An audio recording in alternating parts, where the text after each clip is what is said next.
दोघांमध्ये आपला फरक काय आहे, तर याच्या वजनांमध्ये फरक आहे, लक्षात ठेवा. डंबेल्स आपण ज्यावेळेला पकडतो आपण हे ते मध्ये पकडतो आणि याचा जो रेजिस्टन्स आहे हा डिवाइड झालेला असतो आणि याची जी मुवमेंट आहे ते एका लिनियर मुवमेंट होत असते. ओके, यामुळे आपण इझिली ते उचलू शकतो, नियंत्रित उचलू शकतो आणि आपल्याला पाहिजे तेवढं आपण वजन हे उचलू शकतो.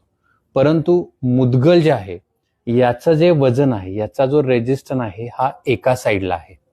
ज्या पद्धतीने किंवा जेवढ्या प्रमाणात आपण डंबेल्सचं वजन उचलू शकतो तेवढं आपण मुदगलला उचलू शकत नाही, कारण याचं जे वजन आहे हे एका साईडला आहे, लक्षात ठेवा.